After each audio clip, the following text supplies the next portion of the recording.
네, 코로나19 국내 신규 확진자 나흘째 600명대를 기록을 했습니다. 방역당국은 확산세가 앞으로 늘어날 수도 있다면서 지인 간의 만남 자제를 권고했습니다. 당국은 또 목욕탕업과 어린이집 등 전수검사로 추가 전파를 차단했다며 앞으로도 선제검사를 늘릴 뜻을 내비쳤습니다. 관련 내용 김경우 인자대 서울백병원 가정의학과 교수, 김수민 시사평론가와 함께 짚어보겠습니다. 네, 어서 오십시오. 안녕하세요. 예. 700명대가 나오고 4일 연속 다시 600명대, 이렇게 700명대는 거의 계속 반복되는 상황인 것 같아요. 지금의 추세 어떻게 진단하십니까? 네, 그렇습니다. 그래서 이번 주도 지난주보다 더 증가세에 있고요. 네. 다음 주도 이제 증가세가 이어질 것으로 예상이 되는데요. 이렇게 점진적인 증가세 같은 경우에는 지금도 많은 국민들께서 경각심을 가지고 계시긴 하지만 예. 또 잠시 정체기를 가지게 되면 또 이제 방심하시게 되고 그렇기 때문에 꾸준하게 계속 증가세가 이어질 가능성이 많고요. 문제는 이것을 효과적으로 통제할 만한 우리가 어떤 사회적인 정책과 방역 정책들이 좀 어느 정도 한계에 부딪혀서 더 예. 이상 어떤 이런 다중이용 시설의 영업을 중지시켜서 사람들을 못 만나게 하는 방역 정책이 한계가 있기 때문에 우리가 쓸 수 있는 방역 조치들이 어떤 것들이 좀 효과적인 것들을 우리가 빨리 적용할 수 있느냐. 이것에 따라서 지금 우리가 확산세를 잡지 못하게 되면은 확산세가 커질수록 역학조사나 추적도 어려워지고 그러면 더 커지게 되고 더 어려워지고 이게 자꾸 악순환이 되기 때문에 예. 좀 빨리 정체기를 넘어서 감소세까지 좀 우리가 낮추는 노력들이 조금 더 전 국민들이 좀 필요하실 것 같습니다. 예, 평론가님, 지금 그 당국에서는 지인 간의 모임을 좀 자제해달라 이렇게 말을 하잖아요. 그게 네. 지금 많은 분들이 받아들여서 더 조심할까 그것도 걱정스러워요. 네, 근데 당국에서 지인 간 모임을 조심해달라는 게 단순히 원론적으로 하는 얘기만은 아니고요. 그 네. 얘기는 물론 예전부터 많이 해왔겠지만, 근데 그 지인 간의 모임을 조심하지 않았을 때 이걸 잡을 수 있는 방법이 별로 없습니다. 왜냐하면 예전에 대유행 때는 뭐 특정 집단, 뭐 신천지라든지 이쪽으로 갑자기 급속하게 특정 집단을 타고 먼저 나가는 이런 추세에 있었다면 그때는 그 집단에 좀 맞춤형으로 대응해서 얼른 불길을 잡을 수 있는 그런 상황이었거든요. 예. 근데 현재는 수도권, 비수도권 간에도 격차가 줄어들고 있는 추세이고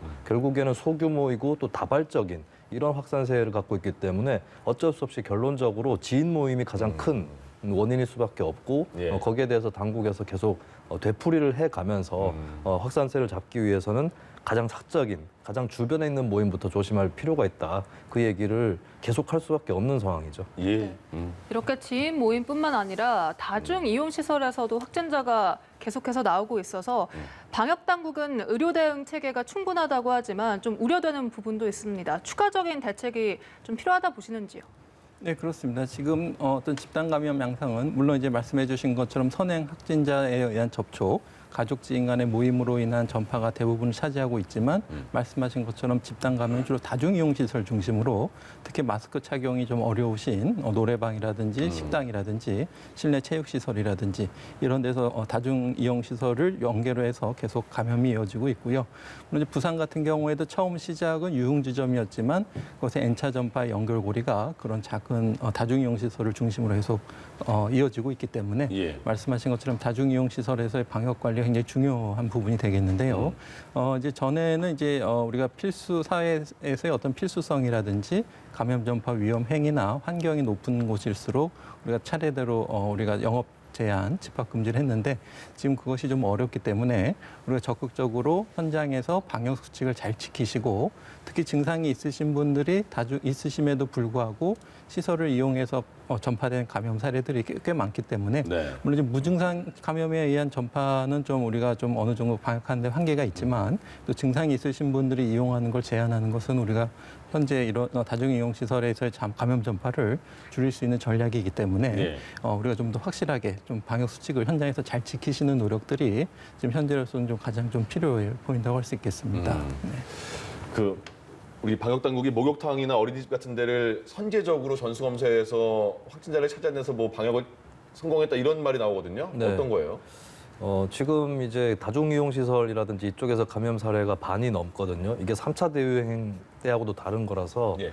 이렇게 감염이 퍼지게 되면은 사실 역학조사로 따라잡기가 대단히 어렵게 예. 됩니다. 그렇다면 결국의 방법은 검사를 선제적으로 하고 특히 이제 여러 감염이 나왔던 이 시설들을 찍어가면서 왜냐하면 무차별적으로 하거나 보편적으로 하는 것은 대단히 어렵기 때문에 감염 위험 시설에 신호가 들어온 곳부터 들어가서 선제적으로 또 전수 검사에 가깝게 그렇게 해 나가는 게 거의 유일한 방법이라고 볼 수 있겠고요. 예. 그렇게 해서 이제 어느 정도 숨어 있는 감염자도 발견을 했기 때문에 당국에서는 뭐 당연히 할 수밖에 없는 대응을 했고 또 거기에 대한 효과도 어느 정도 나오고 있다 이렇게 보시면 될 것 같습니다. 예, 그럼 교수님 이렇게 최근에 집단 감염이 발생하는 뭐 목욕탕, 어린이집 이런 데를 계속 전수 검사를 계속 하면 인력도 굉장히 많이 들 것 같고요. 이런 그 조사 과정은 어떻게 보십니까? 네, 맞습니다. 우리가 좀 효율성에서 좀 의문이 들 수가 있겠는데 지금 현재로서 할 수 있는 최선의 방법일 수 있겠고요. 목욕탕을 문을 닫게 하지 않는 이상. 예. 그리고 물론 이용하시는 분들도 좀 최대한 이용을 이용만 하시고 거기서 뭐 음식을 드신다던가 장시간 대화하신다던가 이런 방역 수칙을 잘 지켜주신 노력도 필요할 것 같은데요. 네. 현재는 운영을 하면서 하려면은 좀 그 방법이 지금 현재로서는 할 수 있는 최선의 방법일 것 같고요. 말씀하신 것처럼 이제 우리가 보다 조금 더 효율적이고 간편하게 할 수 있는 방법들을 계속 좀 고민이 계속 필요할 것 같은데 예. 지금처럼 이제 아마 격주에 한 번씩 계속 검사를 지속할 것으로 알려져 있어서 우리가 이제 많은 분들이 백신을 맞기 전까지 그리고 현재 어떤 생계를 이어가시는 다중이용 시설의 운영을 지속하기 위해서는 보완적으로 할 수 있는 방법이 이런 선제 검사를 전수 검사하는 것을 좀 주기적으로 하는 것이 지금 현재로서는 효과 있는 방법이 될 것 같고요. 예. 이제 또 한 가지는 우리가 조금 유증상자, 증상이 있으신 분들이 좀 검사를 많이 받도록 하는 것도 우리가 무증상 전수 검사 못지않게 이제 또 중요한 방법이 될 수가 있기 때문에 네.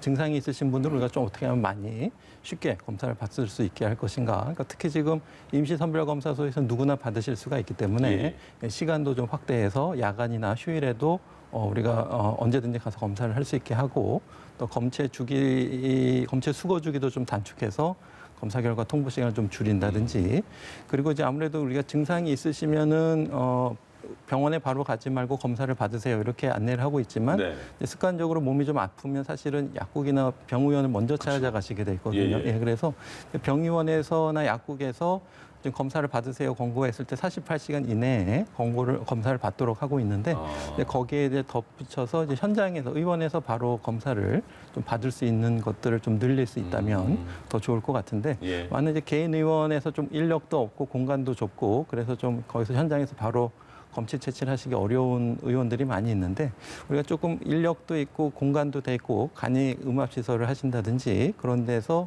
만약에 개인 병의원에서도 검체를 좀 채취하실 수 있는 환경이 되시는 데서 좀 많이 하실 수 있도록 예. 장려도 하고 시스템도 만들어 놓고 뭐 수가도 좀 배정해서 증상이 있으신 분들이 현장에서 많이 증상이 있으면 검사를 하도록 하는 방법도 좀 고려를 해봐야 될 것 같고요. 예. 그러기 위해서 이제 아무래도 검체 채취 과정에서도 감염되실 수 있으니까 이제 의원이나 약국에 계신 분들을 또 우선적으로 접종을 하고 또 약국 같은 데서도 우리가 검사를 직접 어떤 채취를 못 하시게 되면은 어떤 타액이라도 좀 받아서 어떤 검체를 자가 검체를 받아서 그것을 우리가 수거해서 PCR로 검사할 수 있다면은 증상이 있는 분들을 조금 더 많이 검사할 수 있게 하는 그런 방법들도 같이 우리가 전수 검사와 병행해서 좀 추진하는 것도 좀 필요할 것 같습니다. 예. 뭐 선제 검사나 전수 검사 그리고 무료 검사도 확대되고 있지만 감염 경로를 알지 못하는 환자의 비율이 여전히 많아서요. 거의 3분의 1에 달하더라고요. 네. 왜 이렇게 이어지고 있는 걸까요?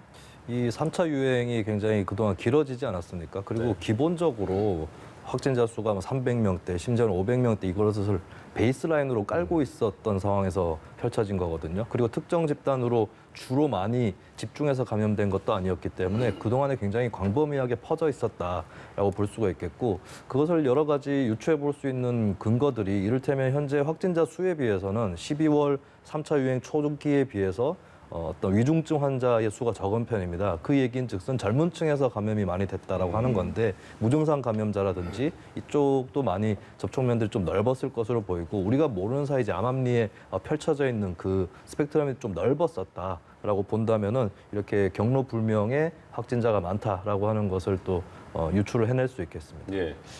집단 시설도 거기서 확진자가 나오면 단체 생활했을 때 굉장히 걱정거리잖아요. 근데 군부대에서도 나왔다면서요? 네, 군부대에서 원주의 군부대에서 6명의 휴가 복귀자가 일제히 확진 판정이 나왔거든요. 예. 근데 사실 군부대만 딱 떼놓고 보면은 크게 걱정할 필요가 없는 것이 기본적으로 통제라든지 이런 것들이 작동을 하는 그런 공간이고 또 예. 과거에 비해서 군부대가 과밀도라든지 이런 것들이 좀 낮기 때문에 어느 정도 방역에 용이한 측면이 분명히 있을 겁니다. 예. 그리고 실제로 이 확진 이후에 한 170명 정도 검사를 해보니까 아직 20명은 결과가 안 나왔는데 150명은 그냥 음성 판정이 나왔다고 하고요. 예. 결과적으로는 이제 휴가를 나갔을 경우에 좀 확진율이 높아진다라고 하는 것이고 아무래도 군인분들이기 때문에 휴가를 나갔을 때에 같은 젊은이들이 많이 몰려 있는 그런 공간을 또 찾아가기가 쉽죠. 요번에 그쵸. 확진된 분들이 어디를 갔다 왔다 이건 제가 모르는 거긴 하지만 네네. 경향적으로 말씀을 드리는 겁니다. 그래서 또 휴가 기간을 또 작년 같은 경우는 코로나 때문에 휴가를 못 가신 분들도 많기 때문에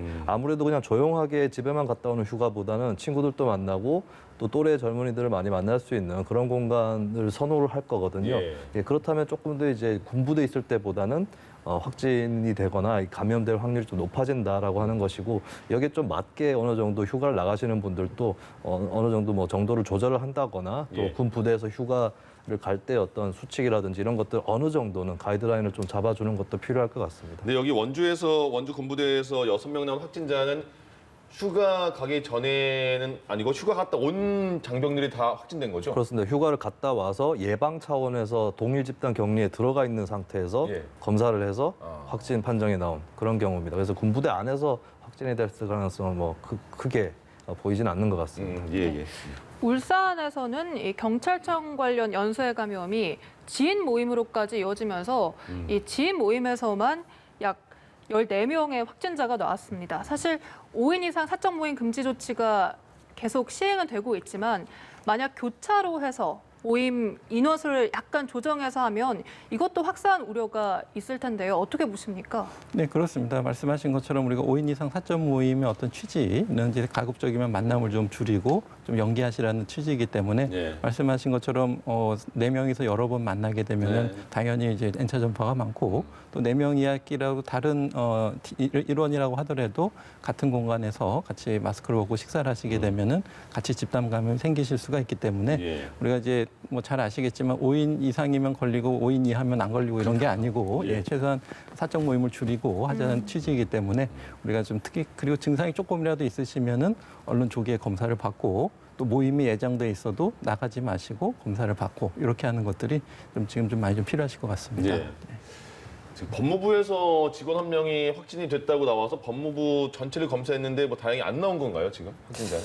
네, 일단 접촉자 중에 12명 정도 자가격리에 들어가긴 했는데요. 이게 뭐 확진이 돼서 자가격리에 들어간 게 아니라 역학조사를 해보니까 좀 뭐 접촉을 더 가까이 했다, 밀접하게 했다. 그래서 일단은 격리할 필요가 있다라고 해서 이제 자가격리가 된 것이고 예, 나머지는 이제 일단 다 전원 음성이 나온 상태입니다. 예. 그래서 당장에 내일 정상으로 출근을 할 예정이고 이런 경우는 이제 뭐 처음 확진자가 발견이 되긴 했지만 여러 가지로 조사도 좀 원활하게 됐고 뭐 잡기 쉬운 그런 공간이었었다. 확산세를 네, 그렇게 볼 수 있겠습니다. 예. 네. 그러면 이렇게 법무부에서는 다행히 많은 전원이 음성이 나왔다고 하잖아요. 그러면 집단 감염 요새 그런 추세가 어떤 건지 궁금한데 집단 감염이 많아지는 건지 아니면 정말 아까 말씀하신 소규모 이렇게 선행 확진자에 대한 접촉으로 인한 확진자가 많아지는 건지 지금 요새 어때요?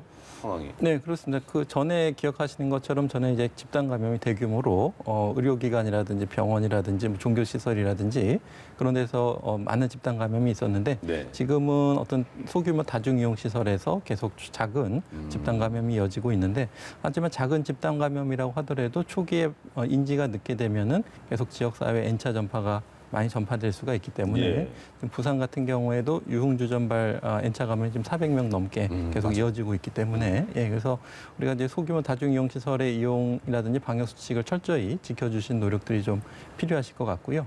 이제 말씀해주신 것처럼 법무부의 사례도 어떻게 보면은 그 직원 한 분이 증상을 느꼈을 때 네. 빠른 조치 퇴근시키고 1차 접촉자를 확인하고 그분들의 결과를 모르지만 일단 전수검사를 해서 1차 접촉자들만 이제 격리를 하고 이러한 어떤 직장이라든지 이런 공동체에서 이런 적극적인 대응 같은 것들이 집단 감염이 생겼을 때 규모를 줄일 수 있는 그런 방법이 되겠고 예. 지금은 이분도 이제 가족으로부터 감염되신 것 같은데 언제 어디서든지 누구든지 다 걸릴 수가 있기 때문에 네. 뭐 증상이 있거나 감염이 의심이 된다고 해서 숨기지 마시고 적극적으로 알리시고 또 그런 분들이 적극적으로 검사받고 또 집에서 쉬고 쉴 수 있도록 우리가 적극적으로 배려해주는 노력들이 좀 필요할 것 같습니다. 예.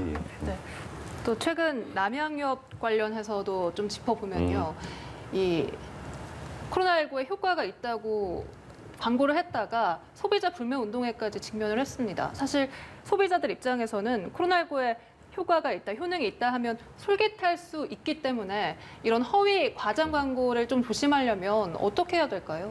일단 저는 이번 사건을 지켜보니까 소비자들이 결국 속지 않았다라고 예. 하는 것을 깨닫게 됐고 처음에 마트에서 동이 나긴 했는데 그러니까요. 네. 근데 거기에는 코로나에 이게 도움이 된다면서라고 샀던 분 이상으로 예. 그냥 한번 이 제품 어차피 또 많이 알려진 제품이었잖아요. 생각이 나서 또 가는 김에 샀을 수도 있고 한 번 있을 수 있는 현상이었다고 봅니다. 이게 예. 화근이 된 것은 이 기업의 마케팅이 아니었나 싶은데 이 그러니까요. 기업도 어떻게 보면은 우리가 진짜 코로나 약과 다름없는 제품을 개발했습니다. 이게 아니라 예. 네. 코로나가 이렇게 유행하고 있는 상황에서 한번 재미로 실험해본 그런 것을 공개했던 측면도 있을 수 있거든요. 예. 근데 결국에 이제 이 기업이 예전에 있었던 여러 사건들이라든지 이런 것들 때문에 이번에 더 이제 문매를 맞게 되는 이런 과정에 온 것인데요. 예. 그래도 이제 소비자들이 좀 속지 않으려면은 근데 한국 사회 좀 몇 가지의 고질적인 문화들이 있는데 음식을 좀 약처럼 생각하는 그런 문화가 있습니다. 사실 네. 음식을 평상시에 잘 섭취를 하시면 건강에 당연히 좋겠죠. 하지만 약과는 다른 것이다. 예. 라고 하는 것이고 이제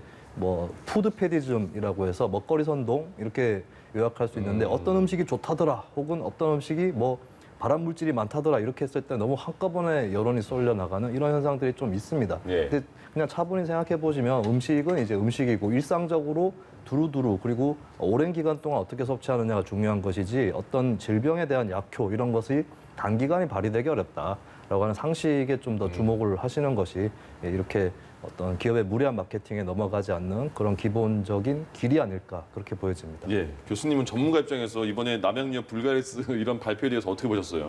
네, 평론가님께서 잘 지적해 주신 것처럼 국민들께서 이번에 좀 많이 좀 예. 아시면서 잘 아셨던 것 같고요. 네. 근데 일부 투자자분들은 조금 그런 정보 확인이 좀 늦었던 사례가 있었던 것 같아서 예. 조금 안타까운 부분이 있는데 그렇기 때문에 어떤 먹거리라든지 또 이런 건강기능식품 어떤 식품뿐만 아니라 우리가 이제 뭐 식품위생이라든지 또 거기서 의약품이나 의약외품이라든지 또 국민의 안전과 이제 직결되는 부분에 대해서는 우리가 굉장히 전문적이고 독립적이면서 철저히 검증할 수 있는 기구, 그러니까 식약처 같은 데가 이런 와치독, 그러니까 이런 감시하는 역할을 철저히 해주시는 것이 좀 필요할 것 같은데요. 예. 이제 그렇기 위해서는 우리가 이제 어떤 정치적이나 경제적인 그런 요인에 관계없이 철저히 검사하고 이상이 있으면 빨리 조치하고 이런 노력들이 말씀하신 것처럼 어떤 이런 불가리스뿐만 아니라 어떤 의약품이든지 주사기라든지 이런 데에서 좀 투명하고 신속한 대처가 좀 필요할 것 같습니다. 예. 네. 알겠습니다. 네, 김경우 인자대 서울백병원 가정의학과 교수 그리고 김수민 시사평론가와 함께 이야기 나눠봤습니다. 오늘 말씀 고맙습니다. 고맙습니다. 네, 감사합니다.